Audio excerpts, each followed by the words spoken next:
Hello and welcome to 5-Minute Math. Today we are looking at the 5th grade concept of dividing decimals.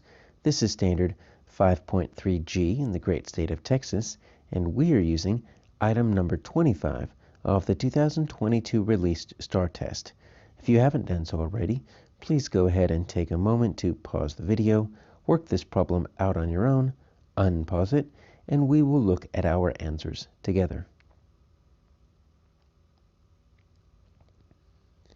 So a family used a total of 2 24/100 pounds of ground beef to make 8 equal size hamburgers.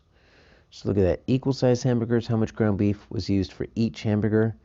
These two right there are both going to give me a clue towards the same thing. When we're dealing with equal groups, that means we are looking at multiplication or division. Remember, they're inverse operations. So you can find most problems with multiplication problems with division or vice versa. So let's draw a picture here. All right, so I've got a total.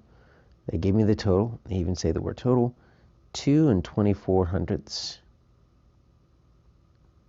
pounds, which is strangely enough abbreviated LBS, even though L and B are not in the word pounds. And then 8 equal size hamburgers. All right, so I'm going to make 8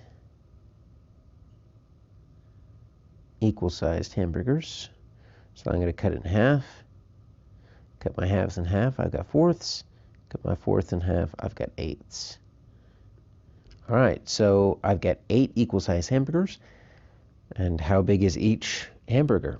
Well, it looks to me like that's going to be a pretty simple problem here. I'm going to divide 2 24/100 into 8 equal groups. So let's do that with a little bit of long division here. 2.24. Now, we learned about long division in 4th grade. And so the steps here are going to be, does McDonald's sell cheeseburgers? That's how I always keep track. So we divide, we multiply, we subtract, we check, and then we bring down. We're just going to do those one step at a time. And the only difference here, take a look at our dividend. It's got a decimal in there, so we just bring it to the exact same spot on the quotient bar. Just move it up. And then other than that, you ignore it. You just pretend like it's not even there. So we divide. We look at one digit at a time. Does 8 go into 2? No, it does not. So we look at the first 2 digits. Does 8 go into 22? Yes, it does. 8 goes into 22 twice. It almost goes in 3 times. And since it's a decimal, I'm going to go and put a 0 right there in front of it. So 2 times 8 is going to be 16. See how we're just ignoring the decimal? Once we put the decimal up on the division bar, we can just pretend it's 22 and 16. So we divided. We multiplied 2 times 8. Now we're going to subtract. 22 minus 16 is just going to be 6. Now we check. We need to make sure that our difference here is smaller than our divisor. Is 6 smaller than 8? Yes. If it's equal to or larger than 8, we did not divide correctly, and our whole answer is going to be messed up. So then we bring down. And there's only one number to bring down. If there were more than one, we only bring down one number at a time. So now that we've done that, we go all the way back up to the beginning. We divide. How many times can 8 go into 64? Well, that's going to be nice and even, isn't it?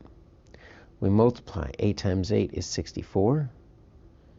We subtract. 64 minus 64 gets us 0. Is it less than 8? Yeah, because it's 0.